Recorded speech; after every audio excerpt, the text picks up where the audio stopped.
I'm a board-certified OBGYN. Used to deliver babies and do hysterectomies and all that stuff, but the last few years all I've done is nutrition and hormone replacement therapy.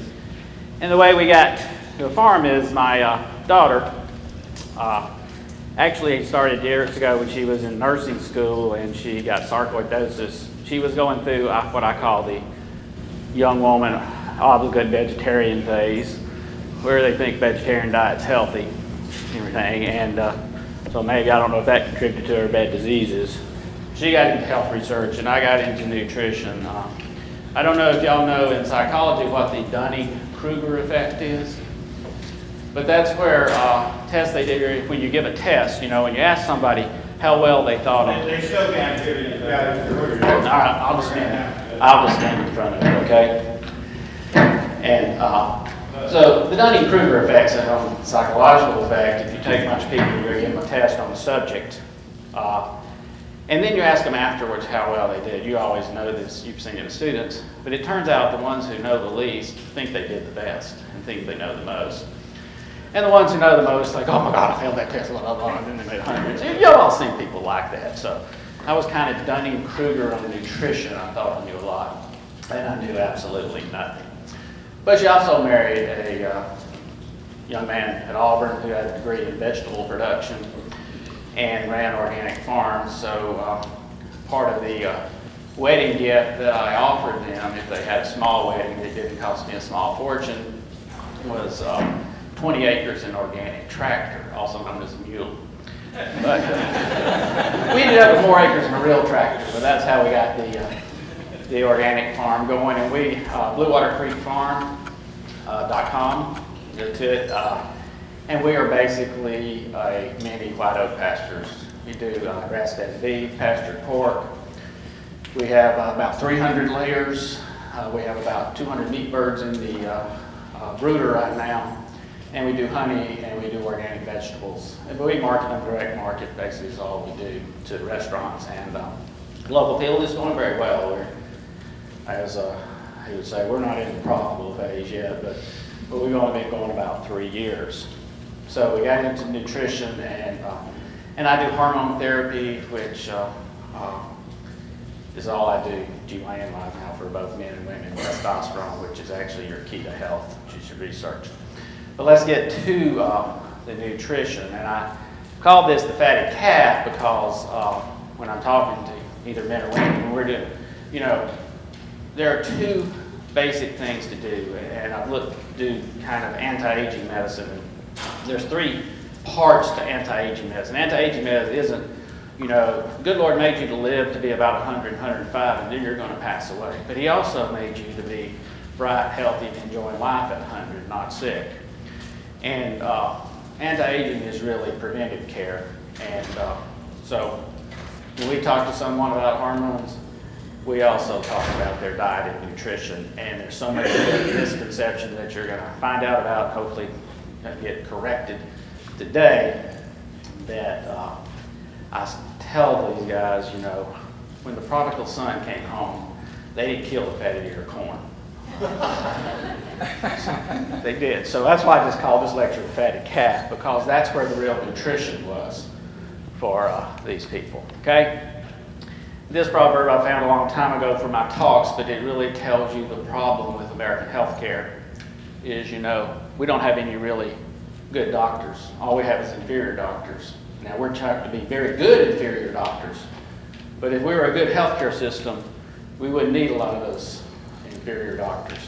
You know, so, all right, so what I want to do first and give you a brief, and I'm going to give you kind of an overview and fix-it look, and Dr. Peter has a lot more details, but when I tell people that heart disease didn't exist before about 1920, okay?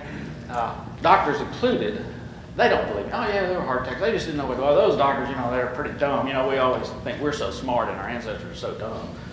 You know, but in actuality, the doctors in the 1800s were much better historians than we are. I mean, the story of crushing substernal chest pain, diaphoresis, pain in your left arm, and sudden death in young men and some early-age women, it just doesn't exist. Paul Dudley White is known as the father of cardiology. He was the editor for the textbook of heart disease at Harvard. And this is the 1931 edition. It's right, less than 2% of the people have any heart disease. Now, they didn't have a category of atherosclerotic heart disease or that stuff. All they have is heart disease, which is rheumatic heart disease, heart failure, developmental abnormalities, whatever. One category, that's all heart disease was, and less than 2% of the people had any type of heart disease. This is the same textbook in 1943. When I graduated from medical school in 1911, I'd never heard of a coronary thrombosis, which is one of the chief threats to life in the United States and Canada. There's no doubt that coronary heart disease has reached epidemic proportions in the United States, which is now responsible for 50% of all deaths, because they had no treatment. They didn't know what this was. They'd never seen it. In his biography, he states that he practiced medicine at Harvard from 1920 to 1927 before he ever saw a heart attack. And so we created this disease nutritionally. The other is about diabetes. So you know what the diabetes rates are in a healthy, nourished population? New York City, 1880, 3 per 100,000. Okay? Now they considered 20 per 100,000 epidemic in 1920. That's why this report was done. It was published in the Archives of Internal Medicine in 1924. And those were the risk factors for diabetes. So I tell people in our medical service area, there are 200,000 people. If we had healthy nutrition, there would be 6 people with diabetes. But in the shows, there's 28,600 and something, to use the numbers, okay? So we had these diseases growing in epidemic proportions, and the doctors didn't know why. We came to the 1970s, and I won't go through it here. He'll give you a little more, but basically, virtually all the science in the 60s and 70s was pretty much worthless. Basically, it was driven by the edible oil industry who wanted to take market share from butter. They wanted margarine to replace butter. They suppressed data. It's no different than the cigarette story and nitrates and nicotine and loading cigarettes and stuff. And there were many scientists that did this, but it's kind of, when you get in this situation in the medical community where you don't toe the line, you get punished, okay? Now, I don't know about climate change and all this stuff, but if you're a climate scientist and you don't toe the line, you don't get published, you don't get to go to talks, you don't get the research dollars. So if you were a low-fat guy, you got punished. Probably the biggest person sacrificed was a guy named, in England, I'm blocking on his name right now, Yudkin, and who knew it all, is pure, white, and deadly. But anyway, Philip Hamner was one too that didn't want to toe the line, and he was chairman of the Food and Nutrition Board, National Academy of Science, and this is testimony before Congress. What right is the federal government to propose that the American people conduct a vast nutritional experiment on themselves as subjects on the strength of so very little evidence will do any good? So let's see what kind of good it did. This is obesity after the first food pyramid in 1980, and so the rates of obesity in the United States. Now, all those that are in white, we don't know because they didn't consider obesity a big enough problem to record statistics on. So this is 97, 98, 89, 91. Dark blue's over 15%, is 95. This is 20%, is the light color. Dark orange, Mississippi coming in first in 2001, 2003. 2005, the red is over 30% obesity, 2007, 2010, till we have this, okay? Now, the first part represents 100 million years of evolutionary response if you're an evolutionist. The other looks 30 years of evolution listening to your government and to medical science, okay? This is not evolution, okay? This is an exposure. Okay? And that's what we need to learn, what that exposure is and how we got to this point, okay? So I call it the 4 foods of the apocalypse, okay? In the trans fat, sugar, alcohol we're not going to talk about, and I'm just going to briefly mention acellular carbohydrate and your inflammatory microbiome in your gut. But the big 2 we want to talk about are trans fats, vegetable oils, and sugar, okay? Heart attack started in 1920. This was introduced in 1911. Crisco stood for crystallized cottonseed oil. The original formula, we think, was probably 45% trans fat, okay? So, fortunately, the government has recognized that, at least, and they've proposed banning trans fats. The edible oil industry is getting trans fats out of their product. They don't say much about vegetable oils, which are polyunsaturated fats, and humans are really designed to eat monosaturated fat and saturated fat. Polyunsaturated fats are unstable. They oxidize, form oxidized cholesterol, which sets up the inflammation that triggers your heart attack. So both trans fats and vegetable oils, at least the industrially produced ones, should be out of your diet as much as possible. And just, and I'm going through all of this briefly, and he's going to give more details, but just a word about interesterified fat. This is an abstract from a study at Brandeis University. Interesterified fat is the industry's substitute for trans fats. Okay, I've already seen it on labels. And here's the thing that made trans fats so bad. Ruminants make trans fats. You know, trans fats are in your grass-fed beef. They make small amounts, usually less than 5%, and it's a 16-carbon trans fat. Humans have no problems with it, and at those levels. The generated one's an 18-carbon trans fat, but the point is, in small amounts, and this is true for sugar, alcohol, in small amounts, your body can detoxify it, deal with it without harm. It's when it becomes larger amounts that your liver can't deal with. Trans fats are the same way. Small amounts in ruminants are totally harmless and don't let anybody make any difference. But when you go putting Crisco on somebody that's 45% trans fats, your system can't detoxify the poison because they're just a form of poison.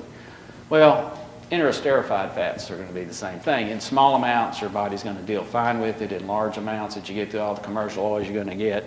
So just something else for you to look for on labels and be aware of. And they're promoting that you use palm oil.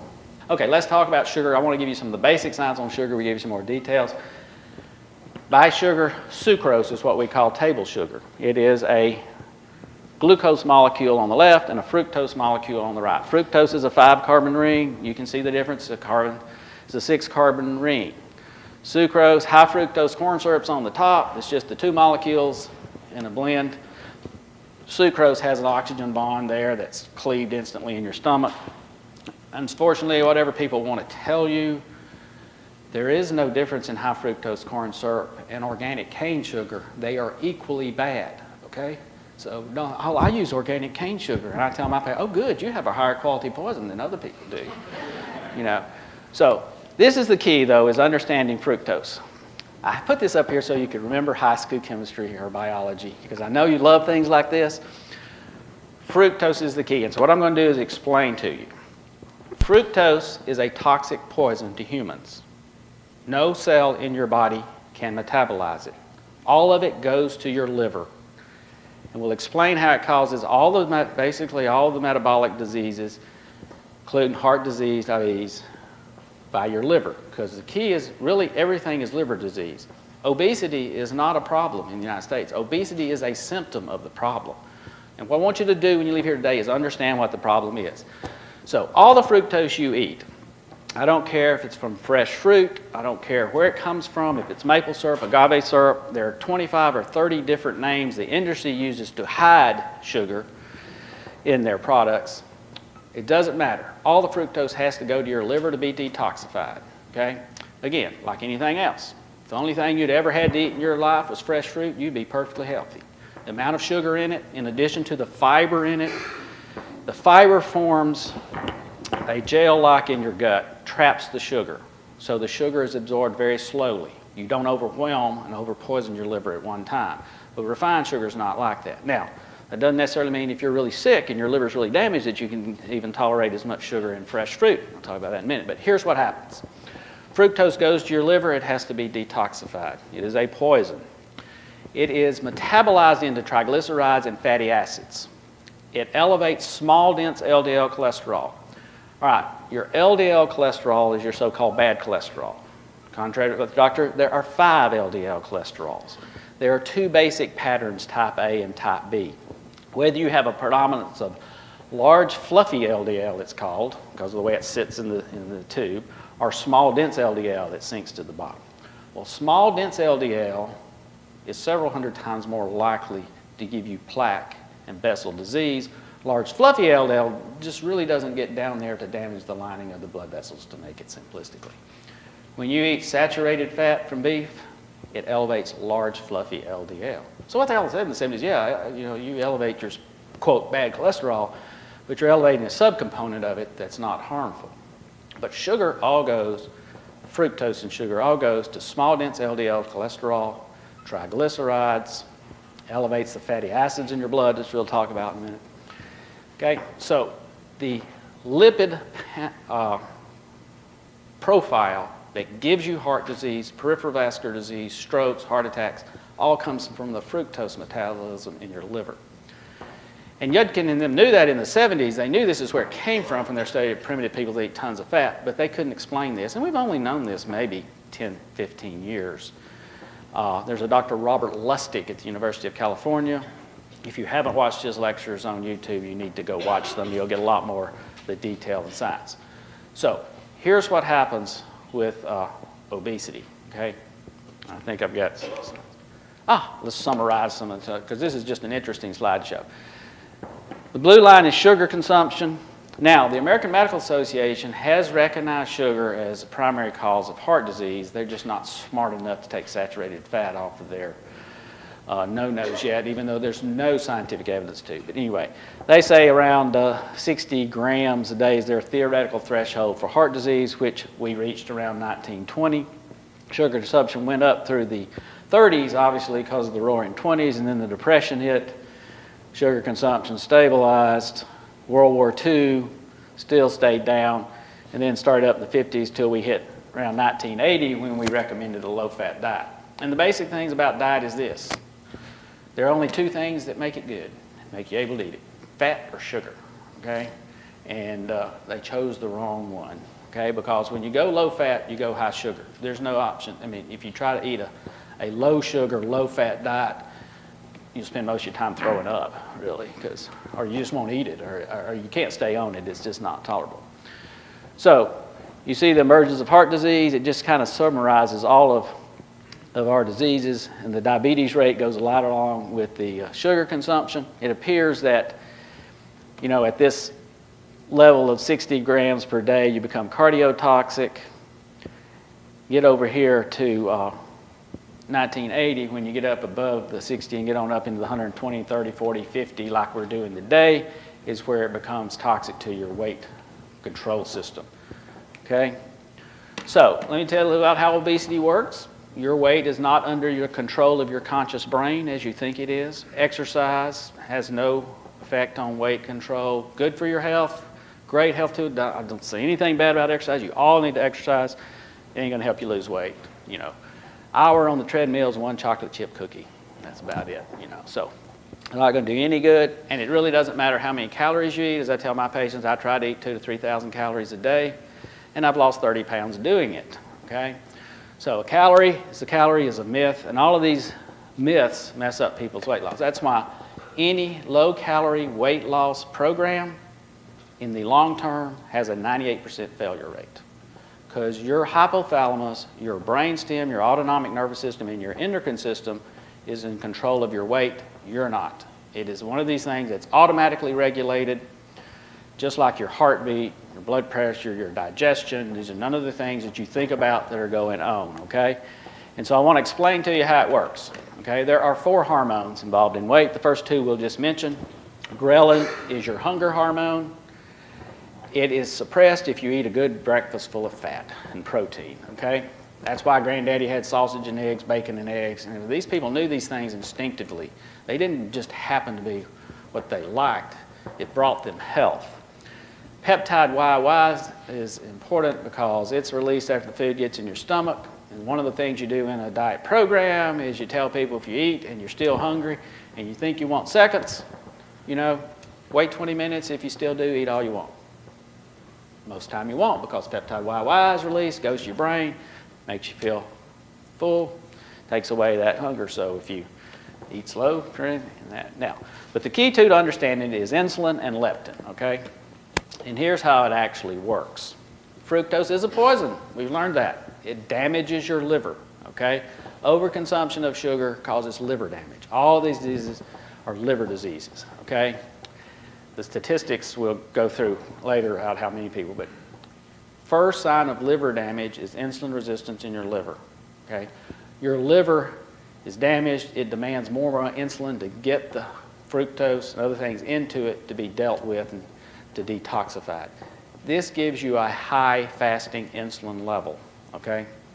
So if your insulin level is high, because your liver demands insulin to be able to detoxify the fructose, you're chronically telling all your fat cells to store fat. But the real problem is in your hypothalamus of your brain.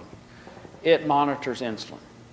So you eat a meal, and you have a spike in insulin when you eat a meal. Your brain monitors this, and it has to make a decision, okay? When it sees an insulin spike after you eat, it has to decide, do I shunt this to energy, burn it off, make you feel good, good bright morning, work good, and stuff, or does she need to store fat? Most of the time I'm dealing with women, okay? So it has to make a decision, and to do that, it looks to the leptin center in its brain, okay? Leptin is your fat hormone, your gut fat hormone. It is your fat monitor hormone. It tells your brain how much fat you have in your body. The amount of fat you should carry is genetically programmed into you. Your brain knows when you have plenty of fat. It doesn't need to store fat for the winter, so it ups your metabolic rate. This is why all low-calorie diets fail, because when you're on a low-calorie diet, your brain knows that. So all it does is crank your metabolic rate down. That's why, yeah, you can starve yourself for a period of time and lose weight, and then you go off the diet, and 3 French fries later, it's back, because you're in fat storage mode. Your metabolic rate's cranked down, you're tired and cranky all the time. You know, you eat one baked potato, boom, it's right back because your body is programmed right then. It's been programmed to store fat, okay? So, it looks to the leptin center. And the key to understanding this is a high fasting insulin level or a high insulin level, insulin resistance, whatever you want to call it, blocks the leptin center in your brain. Your brain can't see the leptin signal, so it assumes you're starving, and it puts you in fat storage mode. That is where the obesity epidemic comes from. Now, the reason you're designed that way is there are 2 times, I'm an OB, okay, at least in women's lives, where they need to gain weight. One is puberty, and that's for men too, when you go into puberty. So part of that insulin is blocking the leptin. You're pouring all that energy into building bone, muscle strength, and growing from a kid to an adult. And the other is when you're making a baby, okay? You got to pour that energy into making a healthy baby. And so that is why humans are designed to do that. But if you're blocking that leptin center, not because you're pregnant, not because you're going into puberty, you're blocking it because your liver's damaged from sugar consumption, there's your obesity epidemic, okay? So, healthy diets, epigenetics. I know many of y'all know who Weston A. Price was, but actually, healthy nutrition, we knew all we needed to know to be healthy in 1939 after he did his study. How many of y'all know his story and everything, or do I need to go through it?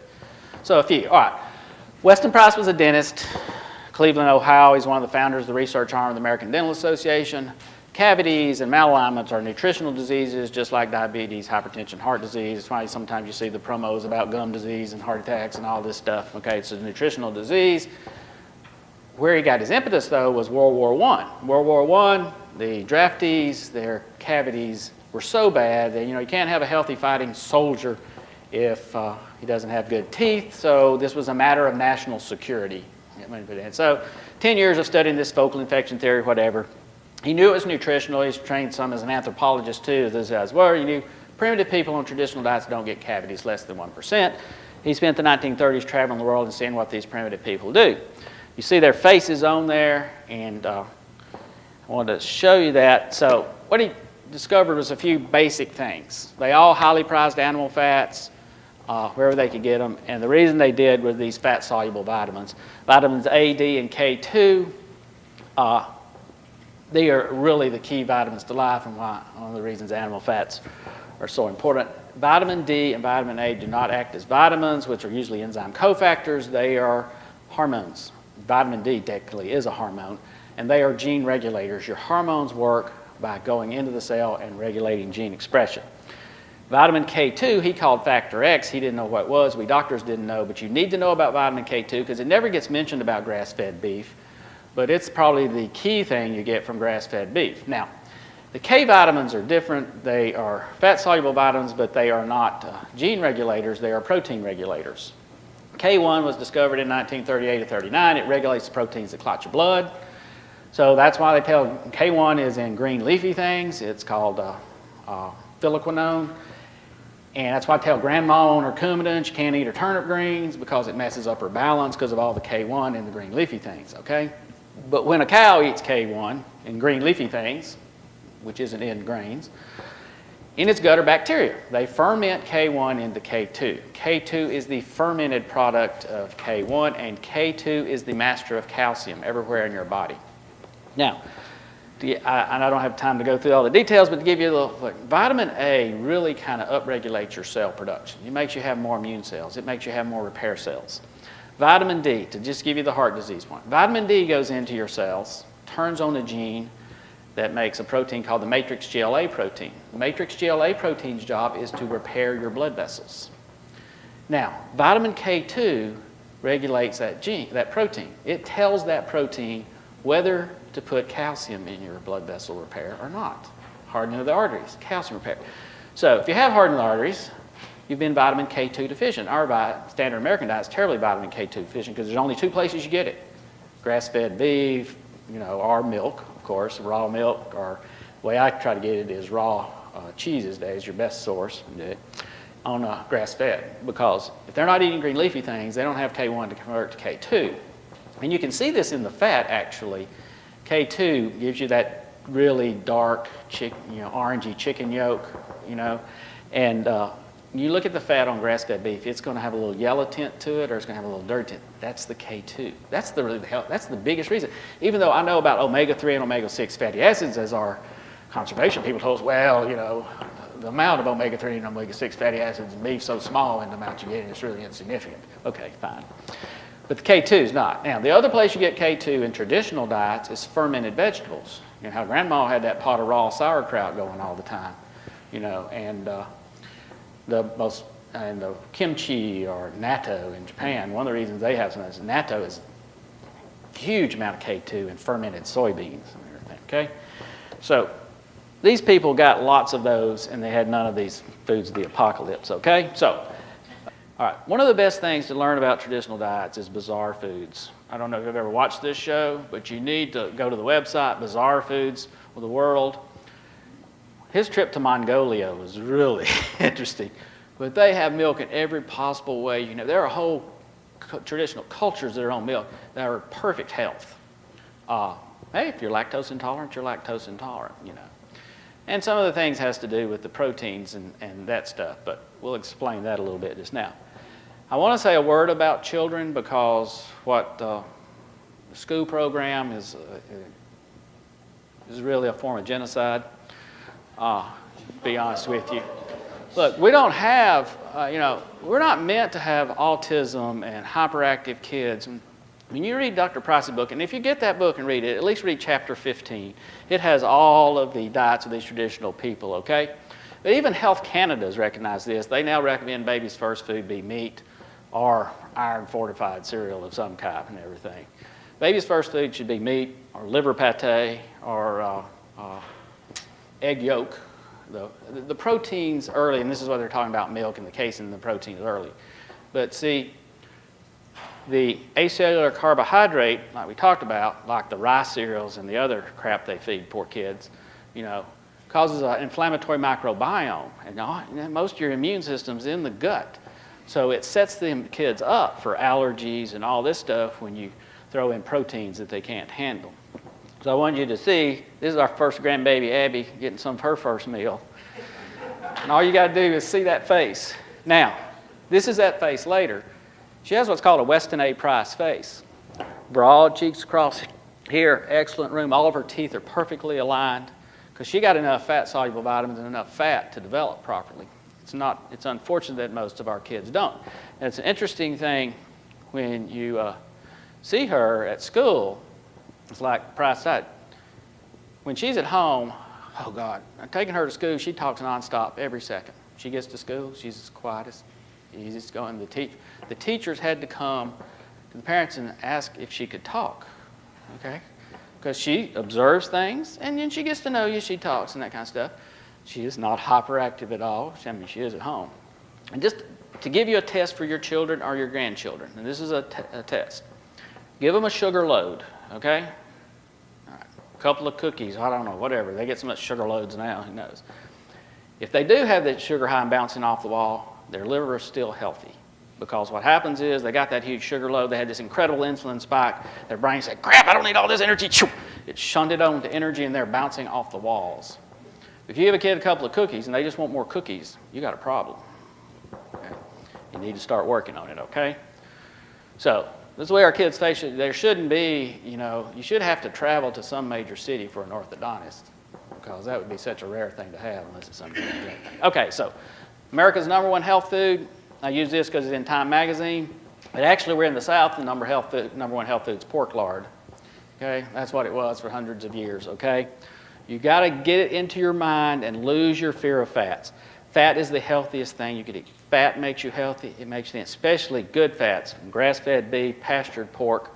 There are some problems with the grain and stuff, okay? So I just wanted to show you the science is there too. It's not just me talking. This is a recent meta-analysis, 21 pooled studies, 347,000 patients, 5 to 23 years. There's no association with heart disease in their intake of saturated fat, okay? Men who had heart attacks, though, had high plasma saturated fats, and this is one of the conundrums missing. Saturated fat in your diet does not increase your risk of heart disease. Actually, show you getting the sugar out. It's what the thing that lowers it. But saturated fat in your blood does, okay? So, saturated fat in your blood increases diabetes. Okay, so what's this? But here's the real kicker to understand. You eat more saturated fat, the lower it is in your bloodstream. Okay? The saturated fat that gets you comes from the sugar and the fructose in your liver. The more fat you eat, 20% fat diet, 12.5%, 45%, these aren't even high-fat diets. These are low-fat diets to me, okay? But the more fat you eat, the lower the damaging fat is in your blood. One of the reasons is you're using it for energy, okay? So, I want to briefly talk about what a ketogenic diet is, and here's what you need to do. First of all, you got to determine if you've got a sick liver, okay? Two of the best ways, if you got diabetes, hypertension, heart disease, documented, then you got a sick liver, okay? That's easy. But if you're relatively healthy and you want to know your fasting insulin level. There's no reason for you to have insulin in the bloodstream when you wake up in the morning unless your liver is damaged. The LabCorp normals are 5 to 23, but actually you should be less than 5. You have a small baseline level, Some people like to say it should be less than 3. So if your fasting insulin level, your doctor, it's in the normal range, it's 21. You're sick, real sick, okay? The second is your ALT, because what happens with your liver and fructose poisoning is you have insulin resistance in your liver, followed by non-alcoholic fatty liver disease, the most common disease in America, followed by steatohepatitis and death. But I tell my patients, don't worry, the diabetes, hypertension, heart disease will kill you a long time before then. Okay? So, what you need to understand is what nutritional ketosis is. Your body burns either glucose or fat. How's my time going? Am I going too long? Oh, sorry. Okay. That's when you're on a high-fat diet and you restrict carbohydrates. Y'all need to learn about it and all the way it treats diseases. My name is Peter Ballerstedt. I'm really glad to have the opportunity to help spread a message that I think can have an impact on your personal lives, let alone what it can do for your businesses, your communities, the world. Okay? I like the regenerating lives one farm at a time. We're talking real change and dramatic improvement in people's health in a remarkably short period of time through food. Okay, it's wonderful. And I now am advocating something that I call the ruminant revolution. And we can talk about that in our ancient history, we can talk about it today, and we can talk about it in the future, because in 34 years, we've got 9 billion people to feed. Okay, not all us, but that's the humanity's need. Okay, they say that means that we have to produce twice the food that we're producing today, 60% more animal products than we're producing today on the same productive land resource. Now, I think they're crazy about that one. And also, I should warn you that that's understanding that what they think a healthy diet is. So that's much more than 60% more animal products. And as everybody worldwide becomes more prosperous, you want animal products because that's the nature of the human being. Okay, got to give this, right? Okay, I also have to say that I'm not that kind of a doctor and I didn't stay at a Holiday Inn Express last night. So don't treat anything I say as medical advice, Okay, I'm happy to give you papers that you can then read so you can have a truly informed conversation with your doctor. Okay, we're not doing that real well. We need to learn to get better at it. I'm also not a registered dietitian. I don't know about the requirements of Georgia. In some states, you cannot give nutritional advice if you're not a registered dietitian, even if you have a PhD in nutrition, as I do. Okay? So, all that being said, let's launch into this. I am advocating for ruminants. I am recruiting for the ruminati. Anybody who wants to join me in this, step right up. You know, the wonder of the ruminant animal is that they can take this resource that humans can't utilize, that grows on more land, that's capable of producing human utilizable food, and turn it into a wonder like we're having in our coffee this morning. Thank you for having heavy cream to put in the coffee. That's wonderful. But we got to get our minds right about some of these common perceptions about what constitutes healthy diet, health care, health industry.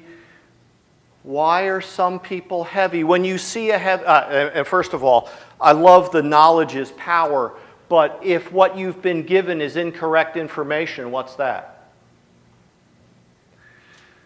So you look at a heavy person. Do you think lazy glutton? That's a bit harsh.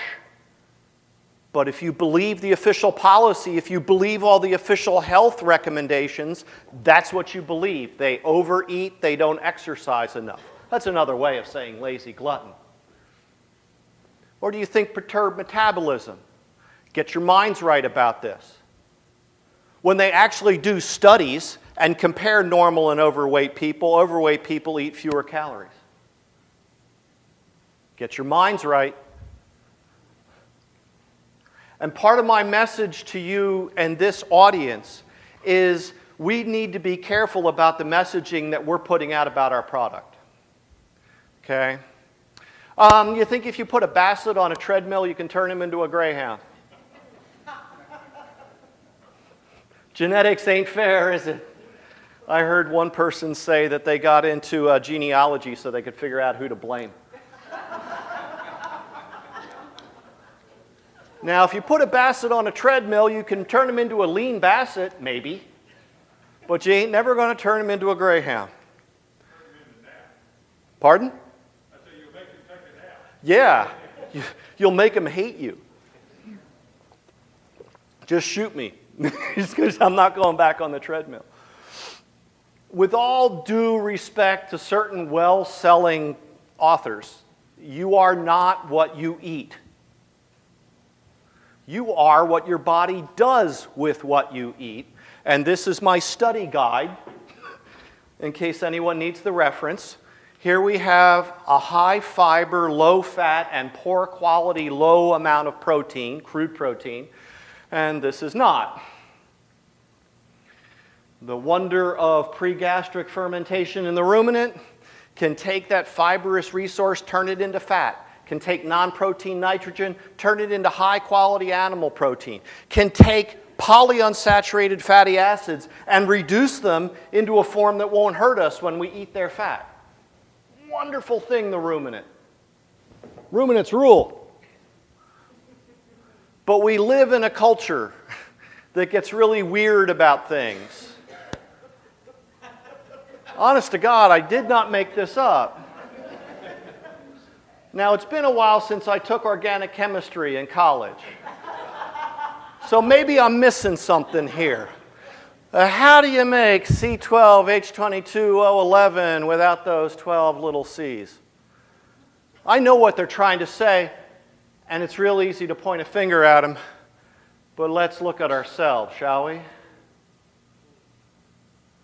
Exactly what benefit are you expecting to get from organic and grass-fed mac and cheese in a box? And there's many other examples that we can look at. Okay?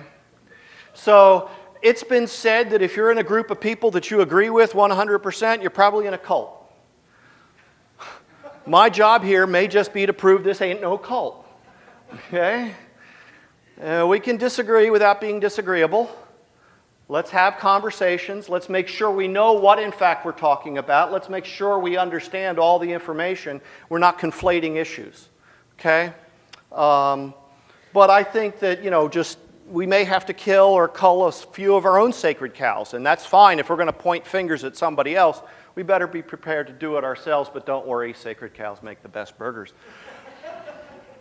So, you are selling a product, any livestock producer is selling a product into a prejudiced marketplace, right?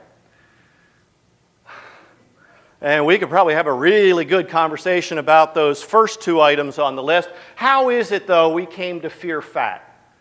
This substance that has been part of our existence and experience as human beings. How did we learn to fear natural fat from animal products? It's a fascinating story, at least to me. But these movements have impacts, and so I'm very suspicious of them today because they have legacy. I don't know how many remember that book. That book came out in the early 70s, Francis Moore Lappé, Diet for a Small Planet. A lot of nonsense in that book, but it was influential. It fed into the spirit of the times. High-protein, meatless cooking. It influenced the young staff members that wrote the dietary goals for the first time. So the dietary goals are rooted in the ethos of vegetarianism and environmentalism. And we really need to get into some of those and not just accept them on, they have nice optics and such. So, as a result, we get food pyramids every 5 years. From 1980 on, we've gotten new versions of the dietary guidelines. A lot to talk about, but let's just point out that the product of your efforts resides up here in the possibly toxic eat less, while the products of competing industries or other forms of agriculture reside at the bottom, eat more. 60% of calories from carbohydrate, unprecedented. Unprecedented. Predictable results. They were warned, but these people meant well. They couldn't imagine that there would be a downside to their recommendation. They couldn't imagine that there would be these unintended consequences. They were warned, but they were ignored. Okay? And this is an accurate description of what's gone on. They ran a feeding trial on the American public. Thanks for participating. Well, we now know it didn't work out well. I doubt we'll get them to, and you need to know that there's a whole lot going on right now, and it's fascinating to me, and we can go into that if you'd like. But this is just some data. Oh, look, data. This is when the dietary goals were released. We're looking at overweight and obesity. Here is the pattern from 1960 up until 1980. Here's the trend in diabetes. With the advent of the dietary guidelines, there's a biological delay. It takes a while to burn out a pancreas. But then we see this. If we want to talk about social equality and justice, minority communities are more heavily impacted by this than non-minority communities. Okay, the rate of diabetes amongst Native Americans is 5 times what it is in the general population. Here's the impact, the incidence, age-adjusted incidence of heart disease and the age-adjusted incidence of cancer. And oh, by the way, we gave up smoking in large measure here. So whatever they got us to do overrode the effect of stopping smoking. Pretty hideous. And today in Georgia, you can see the statistics. Children, and this is old data now, 2011, old, well, it is. 10 to 17-year-olds, overweight, obese, 37.3% of your children. That ranks you third. That's not a ranking you aspire to in a football-crazed culture. Sorry, I went to to University of Georgia. So, yeah, my tenure coincided with Herschel Walker. Some alumni are just more famous, I guess. So now we know, yeah, the day he left on the north-south bus, after it was finally announced, the DJ, the next song he played was "There Goes My Reason for Living." They now have to admit, this is the Dietary Guidelines Advisory Committee. This is the specially assembled group that's going to review all the relevant science and then make recommendations. What did I just do? And from that report then goes to USDA and HHS. From that, they form the dietary guidelines. Okay, what these people admitted in their last report, basically, is we can no longer support this idea that plant-based vegetarian diets are healthier than, note the wording, animal-based diets. We're not talking about omnivorous. We're talking about animal product-based diets. There's no evidence to support that vegetarian diets are healthier than animal-based. But now we can fix that. We'll just say sustainability. That'll be the mantra that we throw over top of it, and it's all good. This is why I want us to question all these narratives.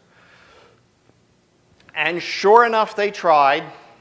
Here's what they now say a healthy eating pattern includes: lots of veggies from all of their subgroups, which I don't know what the other would be. Fruits, especially whole fruits, because you know whole has to be better. Really? Grains, that's the myth about fiber, by the way, but that's grains, at least half of which are whole grains, because that makes them healthy. Fat-free, low-fat dairy, note. Sorry. Fortified soy beverages. Yeah, right. Okay. And a variety of protein foods, including seafood, lean meats, it's still there. Regardless of what you may have heard, it's still there. Poultry, eggs, legumes. Now we're going to get into the myth that vegetable protein and animal protein are equivalent to humans. That's a myth. And then the soy products. I love the euphemism of products. Oils is now a food group. Oils is a food group. And you're supposed to get some of that every day. Understand that at some point you're going to get to where there are people behind all of this that don't believe you should be in animal agriculture. Any form, any management practice does not matter. These people don't think you should have a pet. These people think that your child is of equal or lesser value than a coyote or wolf. Now, there's a reason God gave us Remington and Winchester, y'all.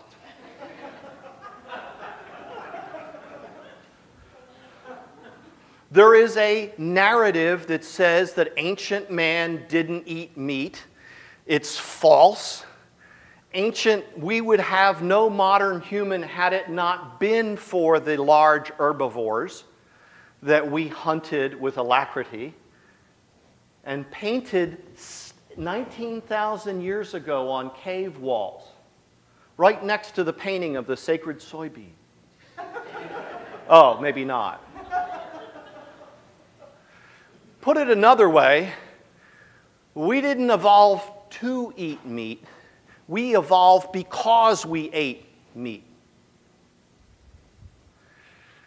Get our minds right. So for a generation, research on heart disease has been more political than scientific, but please note the date of the citation, 1978. So that means almost 4 decades now, so 2 generations. This man's career was adversely impacted because he stood up and said, I don't believe your data is sufficient to support your position. And he lost funding and everything that was mentioned before. It all happened to him. It is now acknowledged that neither dietary or serum cholesterol represent a risk factor for cardiovascular disease. The dietary bit was known back in the 30s with the original work. That was never refuted. But they still tell us not to eat too much in the 2015 guidelines. So regardless of what you've heard, they're still telling us not to eat too much. What would be too much since it has no impact?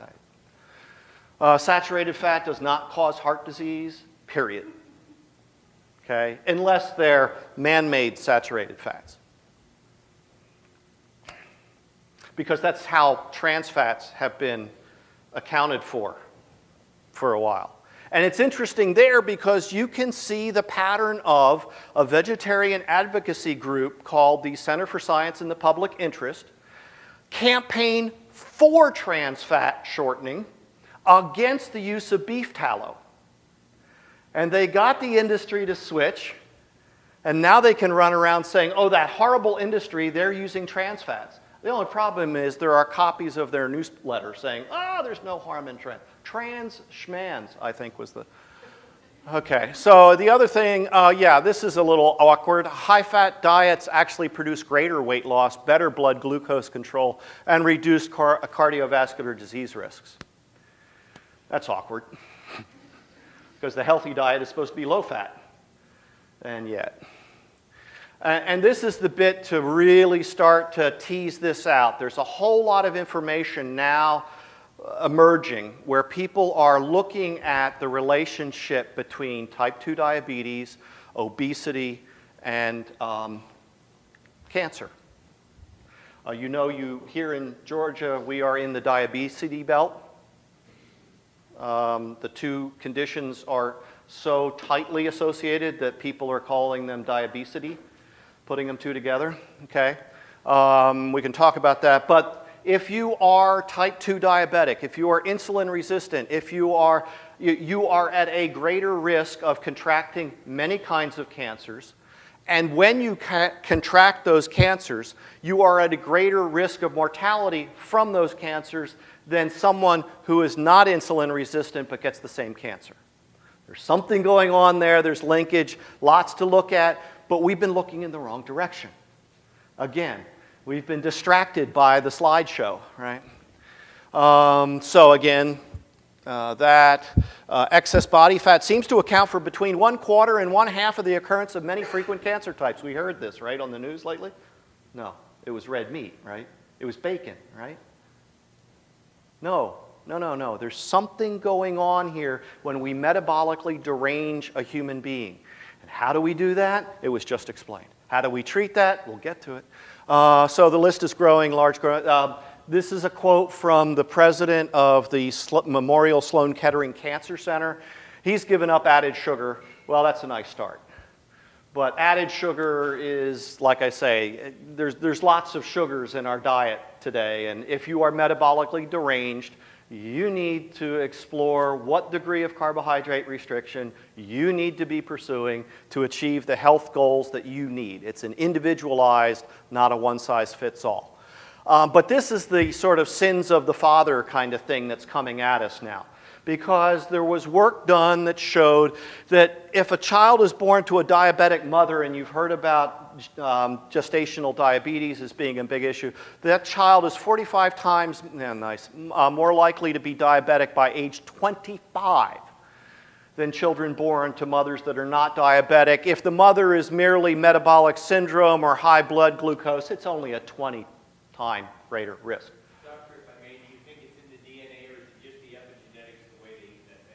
I don't know that we know. My suspicion is it's probably the environment that fetus is developing in.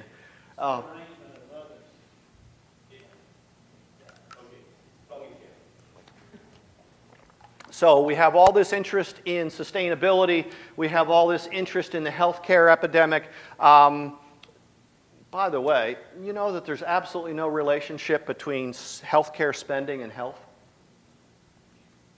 You know, in this country, the third leading cause of death in the United States is treatment or examination. And the rate of harm is 10 to 20-fold greater. Just interesting stuff. I don't know why an agronomist would like that. So let's try to visualize the numbers here. We have, according to census, 242 million Americans 18 or older. Per the CDC, 35% of those are obese. So that's what that looks like. How do we determine obesity? We use body mass index, BMI, which the CDC itself says should not be used as a diagnostic of body fatness or health of an individual. Oops, that's kind of awkward. Well, there's this condition called metabolic syndrome. If you have abdominal obesity, for men, that means a waist circumference greater than 40. Women, that means 35 or older. I'm sorry, sisters, biology is not fair. Serum triglycerides elevated above 150. HDL cholesterol depressed below 40 for men or below 50 for women. Blood pressure elevated. Fasting blood glucose elevated. If you have 3 of those 5, you are considered to have metabolic syndrome. Then my question is, what if you only have 2? What if you only have 1? How accurate are these risk factors at assessing actual health? Well, let's dig a little deeper.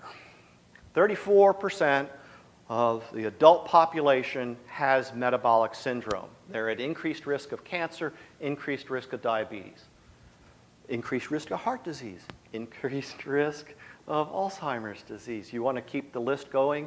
Virtually every chronic illness that you can think of is associated with metabolic syndrome.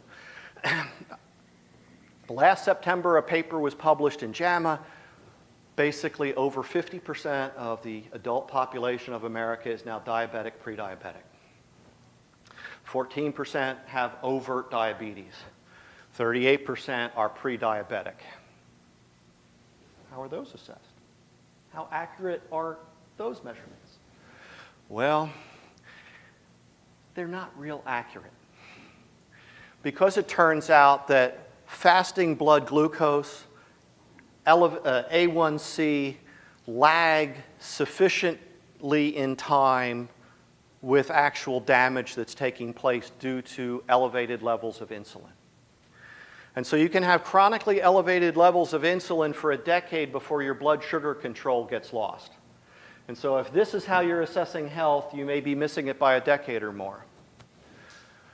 In the 1970s, this gentleman was following the work that just allowed us to start measuring insulin for the first time. And so he started administering oral glucose tolerance tests, give the patient a big slug of glucose, and then measure what happens to their blood glucose timed intervals. He started also adding an insulin assay to see the same thing about what happens with insulin. He did this on over 16,000 human beings, and what he found, and this book has just been published, you can find an interview done with him, 75% of those people who would not have been judged diabetic based on an oral glucose tolerance test, which you only get if your blood glucose gets elevated enough for your doctor to then say you need to have this. 75% of those people who would have been judged non-diabetic, in fact, were hyperinsulinemic. And they had these characteristic anomalies in insulin release and decay in the blood. Each one of these represents an abnormal condition, and insulin produces inflammation. Insulin chronically elevated produces damage. That physician made the comment that anyone who is diagnosed with heart disease not associated with diabetes is merely undiagnosed. How might that shift the conversation?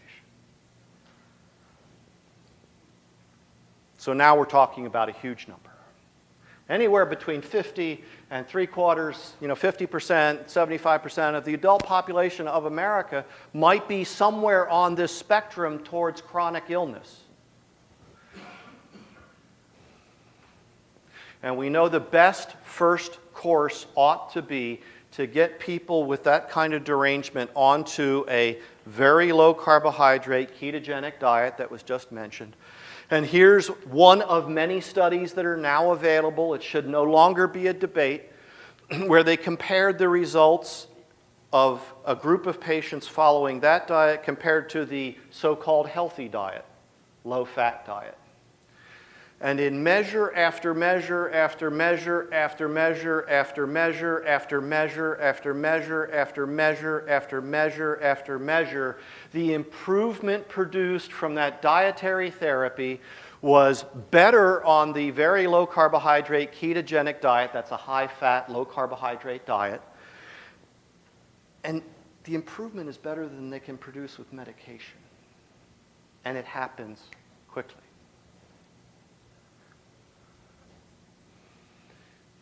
So we're having a huge debate now in various areas. And I'll be charitable and I'll say that for some people involved in the debate, they are sincerely wrong. They are repeating what they were taught by people that they respect because they were their teachers, they were their elders, their mentors, what have you. Okay?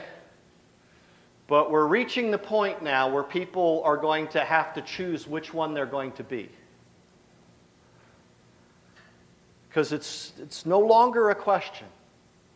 And all of our conversation at a popular level is very much tainted with this idea of what a healthy diet is. And we've got to rip all that out by the root. We've got to deconstruct all of it and get back to the fact that we really didn't have the justification to go that way in the 70s, yet we did.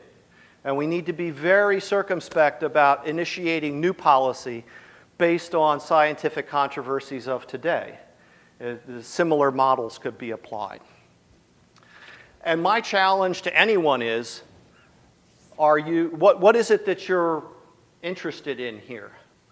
Are we in service to some narrative? Or is there some higher purpose?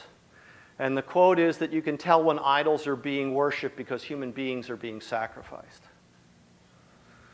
What we know about this couple, what we know about this child I just showed, her risk of contracting diabetes is greater. Her chances of having heavy daughters is greater regardless of what her weight is when she delivers. Again, we're doing something epigenetically. We know that his risk of premature death is greater just from looking at him. And we know the impacts on children from growing up without a father. And this is entirely because there were people who were convinced they knew what was right. Couldn't imagine there being any problem. And they pushed one side of a scientific debate until it became policy. And once policy is set, it doesn't want to change. And then that impacted science, and that impacts commerce, and that ripples out into all kinds of other ways. That's why I really want us to be very, very clear about what it is that we're talking about. And I want everyone to understand that there's a big interest group that doesn't care how you're raising your animals. Doesn't matter. They'll get to you later. Right? And any argument is sufficient to use. And so some of the arguments that I hear us use, I want us to have a healthy, vibrant, ruminant agriculture in the United States. I want us to fully exploit the resources that we have and convert those into the products that the health and welfare of the American public need to have. I want people to have longevity in their operations. You're going to make out of someone that you can take and introduce them to information like Nina Teicholz's book, The Big Fat Surprise, Why Butter, Meat, and Cheese Belong in a Healthy Diet. Or Gary Taubes's book on why we get fat and what to do about it. And I'm looking forward to his book on sugar coming out in December. Or books like Volek and Finney's The Art and Science of Low Carbohydrate. There's just a number of these books that are available. And you know, it might be good to have some of this information available in your farm stand or at your farm store just to help people with the conversation. When we first started looking for grass-fed meat in our local, they were all emphasizing how lean it was. And I had to say, no. We want the fatty bits. You got some of that? Yeah, we'll take that. We'll take all of that. And so you can help people, and this is not a stretch, it's not a reach, it's not hard. Like I say, you will, yeah, I won't go there. It's been shown again and again and again in human beings around the world. So I encourage you to look more into this. I'm available in a number of ways you can contact me. I welcome that. I did a podcast recently, and someone sent me a PBS interview that was done with a very popular author and asked me to kind of give them some answers, because what I was saying was like completely different than what, and I got through 5 of his answers in this PBS interview, and I was up to 2 pages of factual errors. It's not hard stuff. I mean, basic stuff. And there were 25 more questions to go. Please, mercy.